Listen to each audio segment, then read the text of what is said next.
In 2012, I made a decision that would prove to be fortuitous in 2020 when the pandemic hit. That decision? To make my entire business remote. This means not only do we offer a remote option for every service we deliver, but my entire team, from employees to freelancers, are remote. I made this decision because at the time, my husband traveled the globe, I had 2 young children, and I wanted to be home with them. Plus, I didn't want who I worked with and where I worked to be limited by geographical boundaries. This decision has served me well for the past decade, and it made it really easy to pivot when the pandemic hit. But I was at a top advisor conference recently and realized that many leaders do struggle with this idea of remote employees. So I asked my friend, Andrea Schlapia, founder of Ironstone Consulting, a company who specializes in practice management for advisors and entrepreneurs, to join me today to discuss why, as a leader, it's critical you get comfortable with remote work. And I asked her to share her top secrets for effectively leading a remote team. Andrea is passionate about helping business owners gain control, boost morale, and grow their business. So I'm super excited to have her here, and you're going to learn a lot from this episode. Let's get to it. Hi, I'm Deirdre Van Nest, and you're listening to the Crazy Good Talks podcast. I created this podcast because I'm obsessed with helping financial professionals and entrepreneurs like you express yourself in a way that attracts and wins you more business. Plus, I want to help you make a huge impact on the lives of others. That's why each episode is packed with actionable strategies to help develop your speaking, storytelling, and content creation skills. Skills that allow you to effortlessly make emotional connections with your ideal clients. I'm so excited to take you on this journey because when you learn these skills, your influence and your impact will be limitless. Let's jump into today's episode. So Andrea, you were at that conference with me, and we started talking about how there's still some resistance and fear around remote teams. And from our experience, remote teams actually open up a world of opportunities. So I said, let's do a podcast to help my listeners get comfortable with this new way of working. Because the truth is, if you're not willing to provide at least some remote option, you will not be competitive when it comes to hiring. So today, let's start with the mindset a leader needs to embrace and effectively lead a remote team. Deirdre, thank you so much for inviting me to be on the podcast. I'm looking forward to sharing a lot of things with you. I know it's going to be fast and furious, yes. But I want to just share too that I started Ironstone in 2008. From the very beginning, we have been remote to open up the opportunity for top talent, regardless of location. But there's so many critical elements. And so that leads us right into the mindset shift. And I want to help your listeners and your business owners to really think about going beyond thinking about the hours. This is from hours to output. Shifting your mind from the hours in the chair. So if it's a 30-hour week, a 40-hour week, whatever it is, just because you're sitting in a chair in an office doesn't mean that you're productive.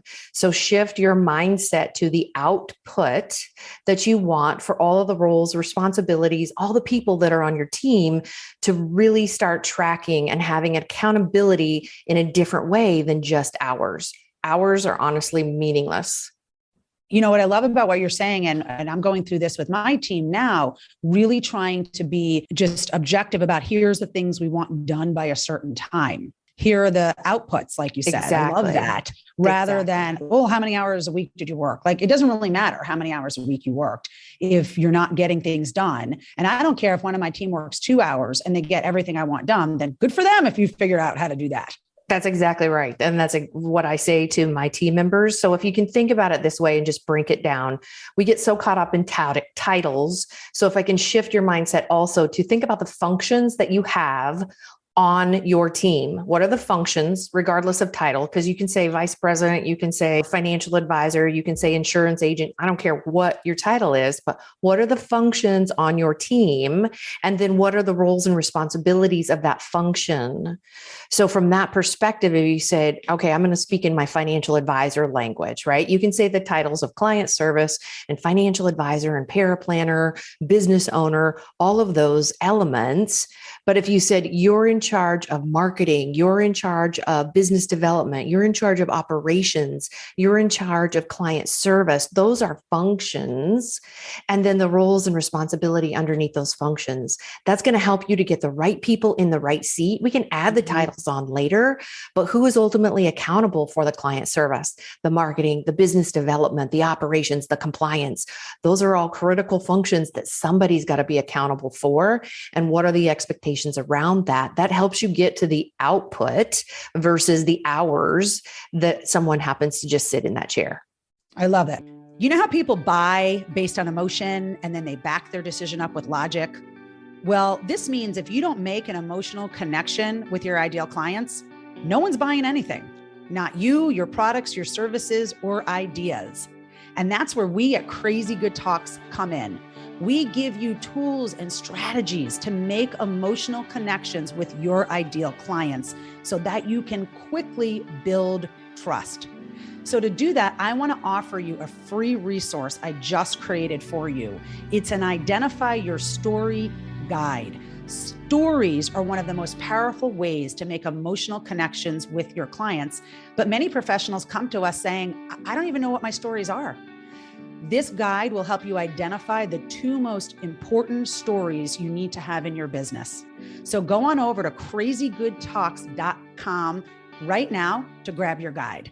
Okay, so for mindset then, your first step is you want to shift from worrying about hours worked to output delivered. Correct. Right? You got and it. then why? Before we go into your strategies for effectively leading a remote team, why is this important? Like, why does a business owner really need to embrace this and come to terms with this new remote reality? You are not going to attract top talent if you don't have some form of remote offering. I know that not every business can function 100% remote. I was just talking to a financial advisor yesterday and they said, you know what, I'm really struggling with the aspect of thinking about offering remote. We've been so isolated and we want to come back together. The togetherness everyone wants as well, but offering some portion of remote is so critical. If you are 100% not remote, you will no longer, I guarantee this, and I can't even emphasize this enough and use the word guarantee, you will not be an employer of choice if you do not offer some form of remote. And when I say some form of remote, what I mean is, again, not 100%. It's dependent upon where you're at in the world, what kind of service offering you have, what kind of client experience that you want. I have a client that's in Washington, D.C., and they want to be 90% remote because of the traffic. Their clients don't want to drive into their office. I have other offices that are in the suburbia and it's not a problem to get into their office and they want to come together. So they have a much lesser degree of remote offering.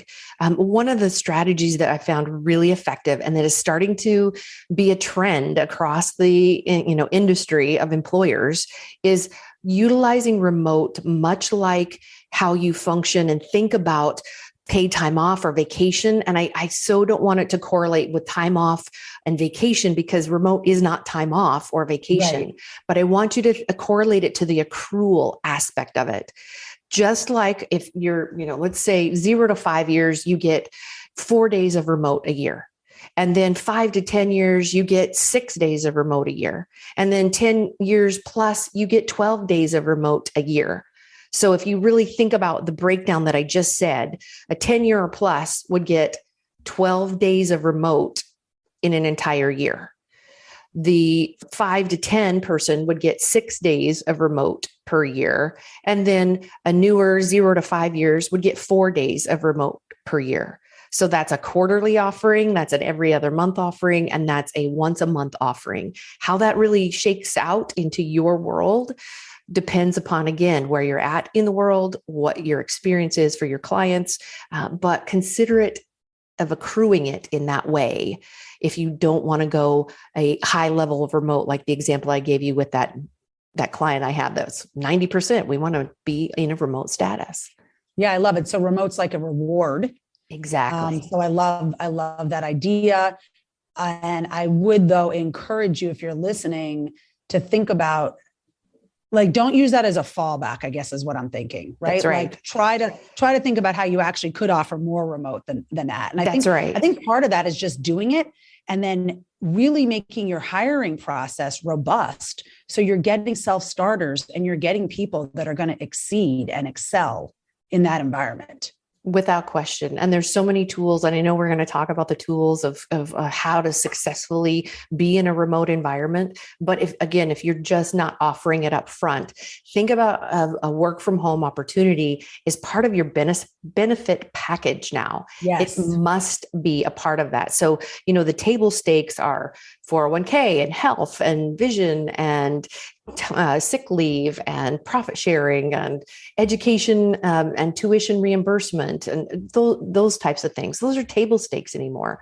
But this is going to be really critical to be considered as a benefit to come join your practice and your business. Yeah. I know for us, we just hired our business manager and we went through a nationwide search and we were remote. And the person we ended up hiring saying that was one of the main things, or a couple of reasons why she was attracted to us. She was already in a great position, but it was not a remote position. And when she saw we were remote, I mean, she was like, oh my gosh, this is perfect. I've been wanting to transition to that. And it made us so much more competitive. And I think people are willing to overlook other benefits that you may or may not offer. I think they're willing to even, give up maybe some financial compensation if you're offering remote. I mean, it really gives you, it really is a benefit that people want. There is a dollar amount attached to that, actually, this intangible, and it allows you to like you said, hire top talent. Like I always say, I hire for talent, not for location. That's right. Absolutely. And I think just the flexibility of what I'm doing air quotes now of what your benefits are, it really is dependent upon the candidate. Know and have that absolute, job description already defined before they walk in the door. Know what your benefits are, but be flexible in what they are based upon what you just said, Deirdre. So many people are forfeiting actual hard dollars in their bank account versus if you will give me remote options. Okay, great. So now that we know the why, right, around the mindset you need to have going from hours work to output, and the why, right, being competitive, being able to attract top talent. And also, you will have a little more flexibility on salary and other benefits that you offer. What are top tips? Someone has said, okay, Andrea, I'm going to jump in. I'm going to do this remote thing. What are some of your top tips for effectively leading your team in this remote environment? Number one, make communication your top priority. I cannot stress this enough. If your presence is not physically in the office, your presence online needs to be visible. So what is your communication outlet? There are so many different software systems when I say this, from Slack to Microsoft Teams to Zoom chat rooms, all the like. There's not anything that's a specific platform that's better than the other. The key is finding what is the communication platform that this team, your business, that you guys all are willing and able to use. Because again, presence in the chair, visible, you're there. It's the assumption that you're working, but no presence, out of sight, out of mind. So higher level of communication, more purposeful, more proactive is absolutely critical as a part of being remote. I know that, when my team members, we use Slack. And I know when I can see my team members, if there's an away option on it or a do not disturb, we know when we're in meetings, we know when we're no longer at the desk. It is more effortful, but it is so critical because assumptions creep in when I can't get a hold of you, or, I throw a question out and there's no response for an hour or two. Are you really working? Are you here? So that, head trash starts coming in, if you will, of saying, they're not working, they're not here, they're, messing around. I love that. I hadn't really thought about that. And I've had that with my team, who I trust them implicitly. But if I can't get a hold of them, I'm like, I think more like, I don't want to be bothering them. Like they're in the middle of something, right? Versus knowing, okay, they have this time blocked off for this project, or they're in this meeting. It just helps me to know so I can actually time when to reach out to them. So I love that. That's exactly. And it's just the more team members that you have, the more critical this is, because again, it's just all of a sudden those little assumptions come in if I can't get a hold of someone. And it's not to say that you have to be at the ready every single moment of the day. Where the challenge becomes is the lag time if you can't get a hold of someone and that you're not aware that they're not at their desk or something's changed in the calendar, and just those assumptions fall into place. So I can't stress that enough. Huge element of the successes around working remote. So do you find, sorry, before we go on, I just have a question about this. Do you find with Slack, does that tend to be like, oh my gosh, it's just one more platform I have to manage and communicate on? Like, how do you make that not be this water cooler? You want it to be the water cooler, but not a water cooler where people are gathered around it all day long and no one can get work done. Does that make sense? Absolutely. I mean, if you think about not even Slack, but even your email notifications, and like the bell is always dinging, and all of a sudden Pavlov's dog, and I'm looking at, my email, and then I'm looking at Slack, and then I'm looking at Microsoft Teams, I'm looking at Zoom, all of those things. Key in all of this, turn off your sound. Turn off your sound on your computer. And you still can see those little notices pop up on your Slack application or your Microsoft Team application, whatever your communication method is. And there is the, definite concern for a lot of folks of like, it's just one more platform to learn. So, not to go down the CRM and the client database mode, and tech stack, but tech stack is a huge conversation, another whole topic that we could get into, but all of the things technology wise, they need to integrate and talk to each other, so that you have like a central hub of things, so that you don't have so many different places to look.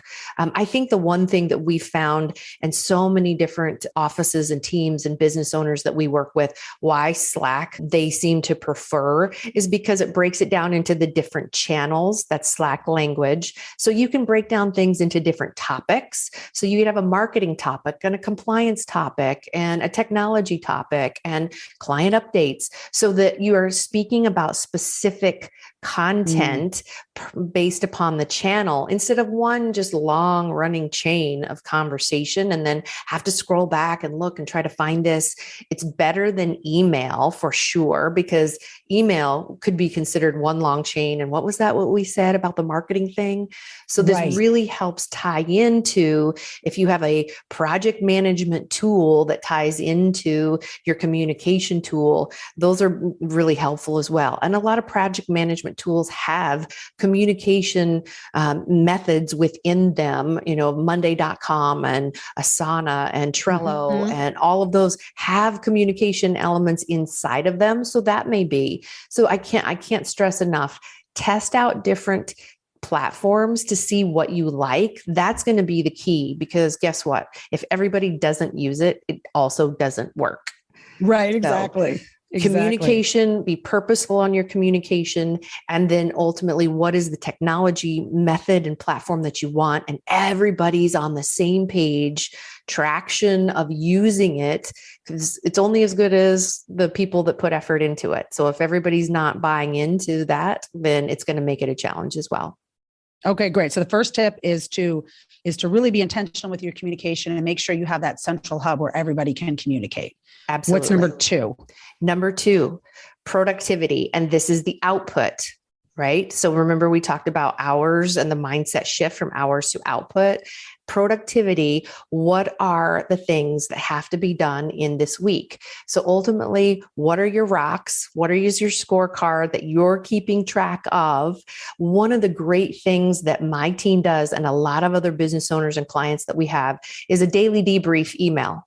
And it's just the FYIs to say, hey, here, by the way, here's what's happened that you need to know about. It's not, I took this many client calls or answered this many emails. It's really about, these are the things that you need to know.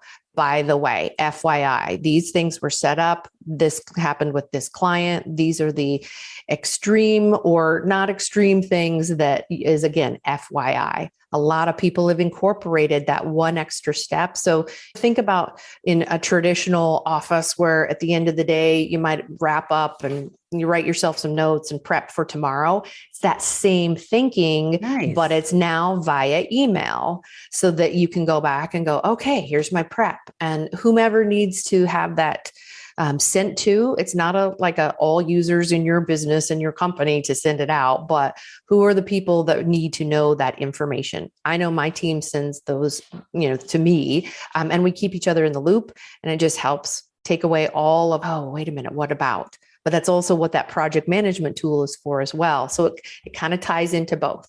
I like that a lot. Yeah. So I hadn't thought about that. So daily sending, and this could be short. And I imagine I like to communicate verbally. So I could just send a short Loom video. I love Loom. I love sending videos. So I could even send a short Loom video at the end of each day to my team on anything that they need to be updated on.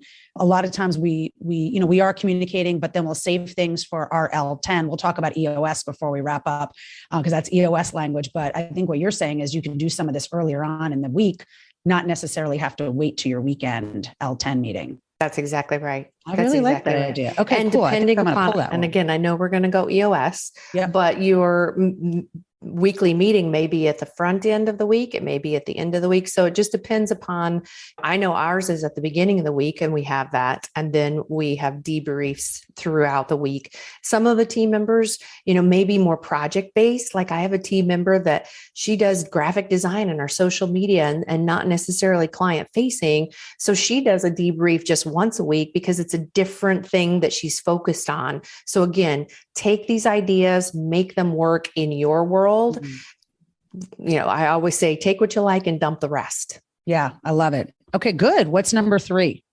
Set a routine. Set a routine. Set a routine. Some people are not great at working from home because all of a sudden you can walk out of the room that's work and all of a sudden you can start doing laundry and you can do this and walk the dog. And not to say that you shouldn't do those things, but think about that's on a break or a lunch hour. So it's so critical to have a routine to be successful so that you can remain focused during your, and I'm again doing my air quotes, of your work time so that you don't get off track and get distracted. But part 2 of that routine is that you also create boundaries between work and real life of personal life because you will get burnt out. I guarantee you it's way easier to work because you're 2 floors down or in another room down the hall. It's a lot easier to work till 11 o'clock at night because you can just walk in there. So routine is really critical for a successful remote experience, for you to maintain your energy level, take breaks, and balance between. So if you usually or previously drove to work and listened to an audiobook, maybe you'd literally get in your car and you drive a mile or 2 and come back and drive in, and it mentally makes you think that you're at work. I have a lot of teams, business owners that do exactly that, or they get fully dressed into work clothes Yes. So, and walk out of your house, walk around the block and walk back in until you are comfortable with remote. Those are some really key things to help you get into that flow. Again, I've been remote since 2008, and my 20 something plus career path in the financial industry has been remote since 1992. So I've been working in that space, and it's just my normal. It's not everybody's normal. Well, it is now more so. Yeah. Yeah. No, I get that. And one of the things that I do actually is I could work at home, but I've chosen to have an office outside my home because I love that separation between work and home. So for the first part of my entrepreneurial career, I was at home, and I found that challenging to turn myself off. Like it just like you said, it just, everything spilled. There was no, and then I'd end up walking into my office and I'd be like, I hate this room in the house, right? It just wasn't great. And then everyone's doing their own thing. And it was, it's hard to stay focused. And so I've had an office for quite a long time, and I just love it. And my husband's funny. Every day he's like, you going to the office tomorrow? I'm like, sure am. This is where I go. Like, when am I not? I mean, once in a while I'll work from home, but it's really unusual that I'll actually work in our home office, even though I'm remote.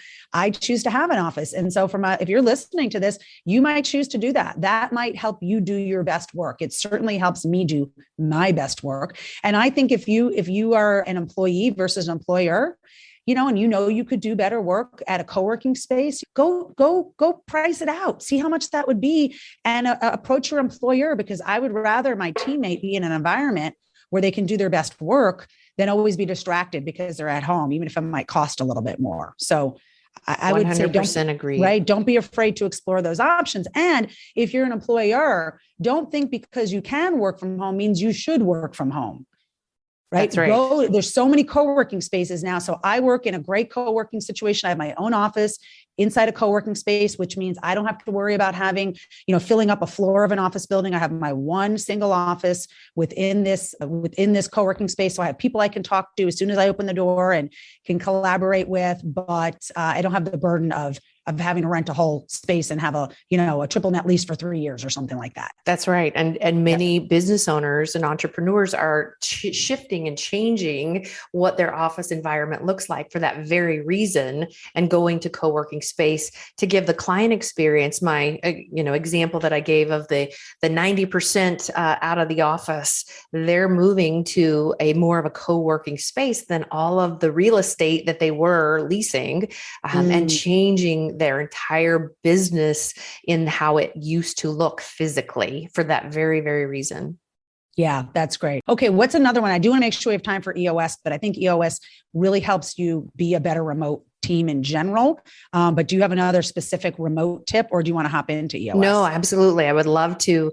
I want to stress that there must still be purposeful in-person meetings. Say more about that. Purposeful in-person meetings, because the togetherness, we're made to come together as human beings.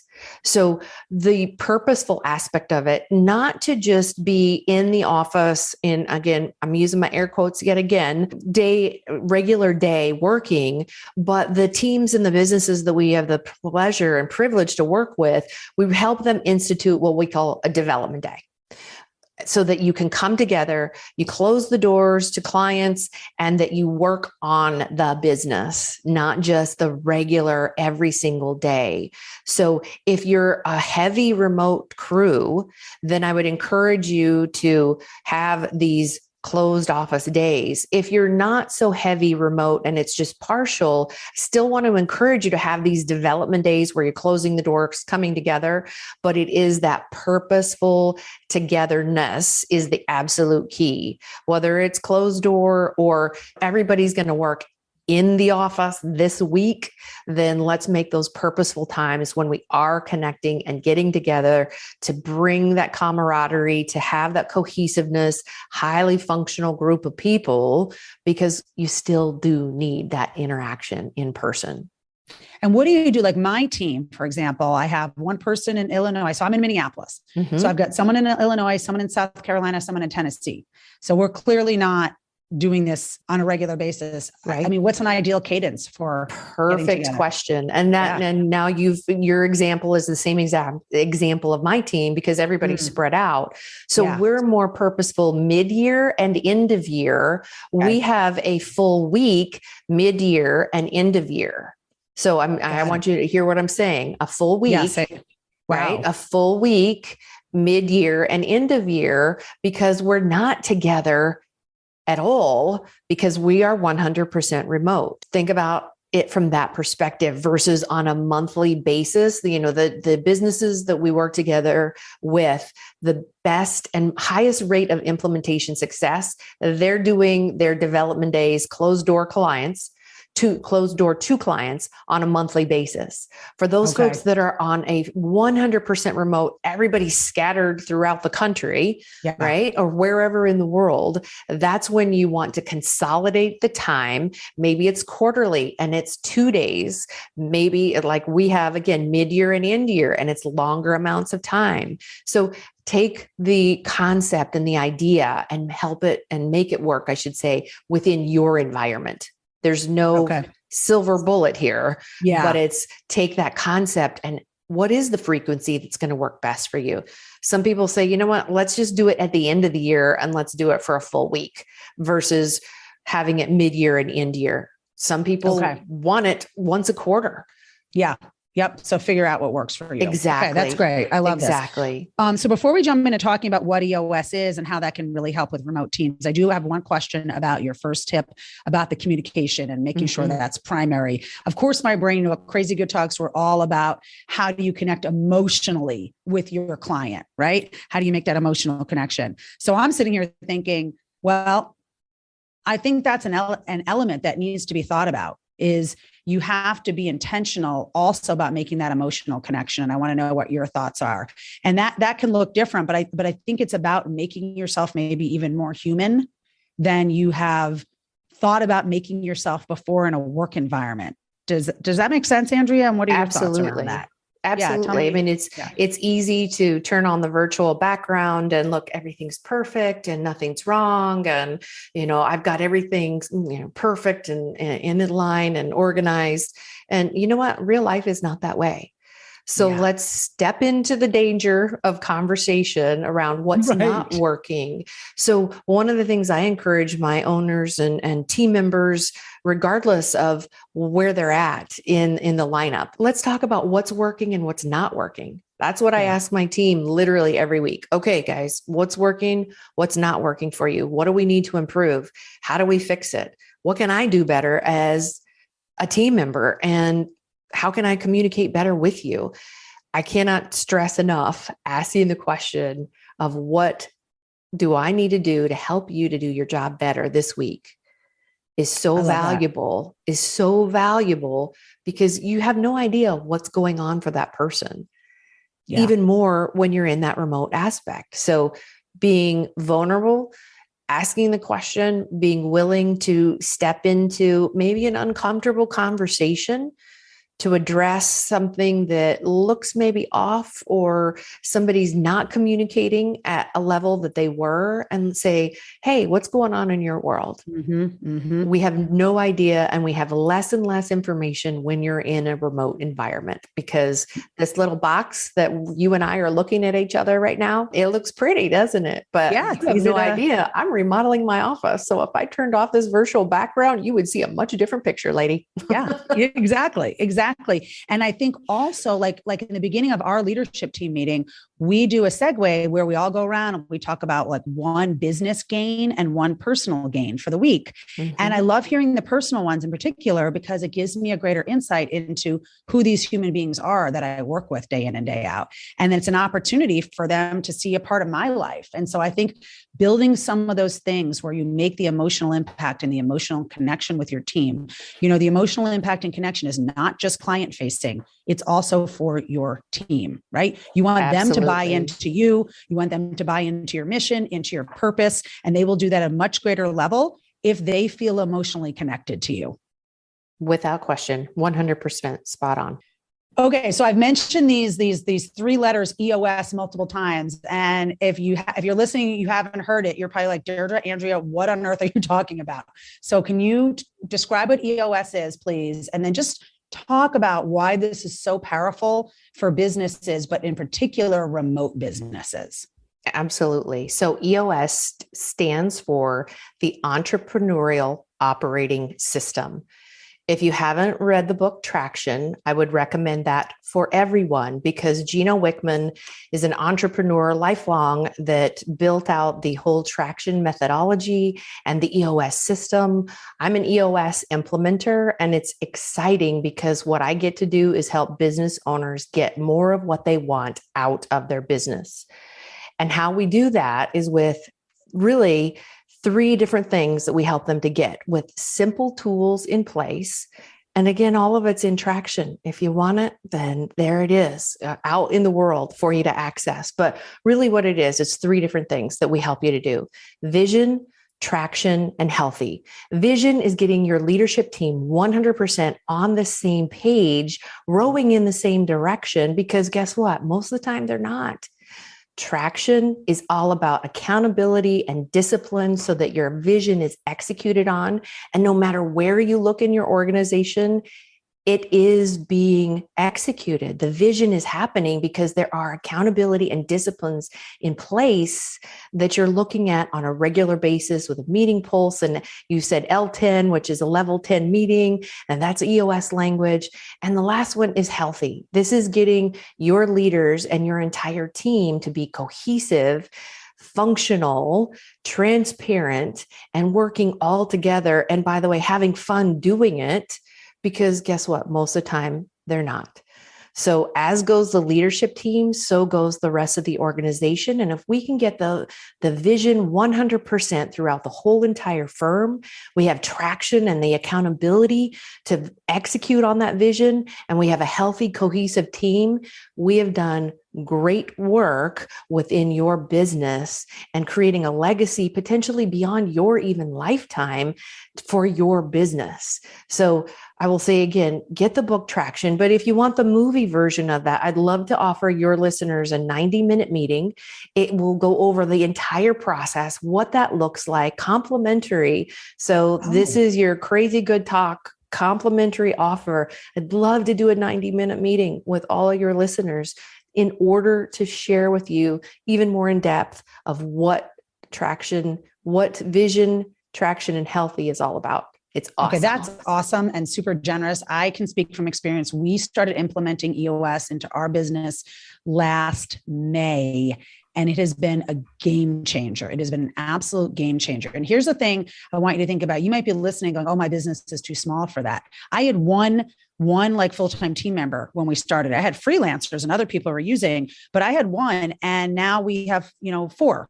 And so, but that's part of running on EOS though, is growing that way, right? Absolutely. But don't think you're too small or really probably even too big to implement EOS. It's just a way to organize your business so that you're not a crazy lunatic as the owner, feeling like, right? Like the way I would say it, Andrea, is that I was like the conductor of the band, and then I'm first violin, conductor of the band, first violin, conductor of the band, now I'm the flute. I mean, like craziness.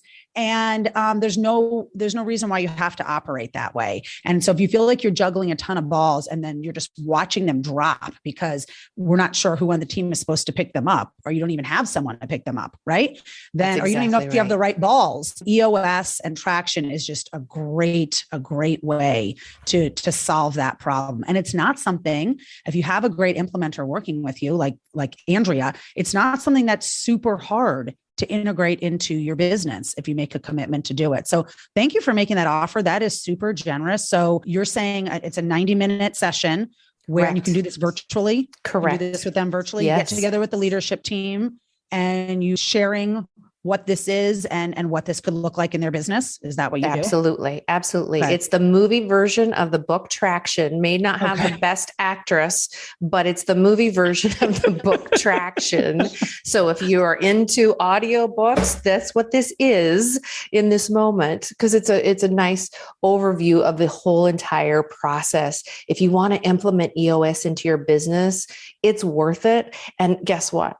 whether you decide to implement with me or any of my implementer peers, because we have, guess what, 450 implementers across the country. Now across the country, over 150,000 plus companies are running on EOS and in 13,000 different organizations. So it's awesome. Traction is getting traction because it's working. So if any of your listeners want to experience the high level overview of that and to launch you into helping you to implement EOS, I would love to do that. I'm passionate about it. I know it works. All of the tools and templates and everything that's available to you is absolutely something that's game changing for your business.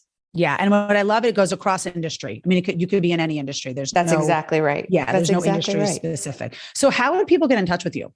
So our website is ironstonehq.com. And you'll see on the toolbar right on our website, it says run on EOS. And it takes you right to all of the information that you need. You can call us though as well, 800-917-8020, but the website's going to be the easiest thing. Of course, I'm on LinkedIn, and I know, Deirdre, you're going to send out to your listeners lots of details. We just to tie back to the remote, we have a remote work tool one-pager that we're going to give out to you guys along with a 90-minute meeting offer. And can't wait to see the successes and hear the successes that all your listeners have from these great tools. Yeah. Awesome. Thank you so much. So we can put your 90-minute, we can put the link to your website in the show notes, but we can also put your one pager. Do you want to do that? We'll just put that in the show notes as well. That's perfect. Absolutely. That's awesome. Okay. So before we wrap up, what's one piece of wisdom? Maybe what's one mistake you've seen someone made and, oh my gosh, if they had just done this, they could have been, avoided that mistake, or just something that you're like, oh my gosh, if everybody did this one thing, then this remote work experience could be stellar. Yes. I got it. It's make yourself present. Make yourself present and show your presence. So what I mean by that is make sure that you are visible to your teammates because you're really not sitting beside them now. So make sure that you're visible online, that you're vocal online, that you are reaching out and connecting to them, and that you are present and focused on your work when you are at work in this new weird environment that we're in, especially if you've never done remote and it's only because of the 2020 year that it caused it. So if you're new to remote, it's really critical to be purposeful with your presence and showing people that you're online, more communication, and be present and be focused on your work. Love that. Andrea Schlapia, thank you for joining me. I always love this time we spend together, and I really appreciate this conversation and all of the wisdom that you just gave to the Crazy Good Talks community. Thank you so much. It's always a pleasure, Deirdre. We could talk for hours.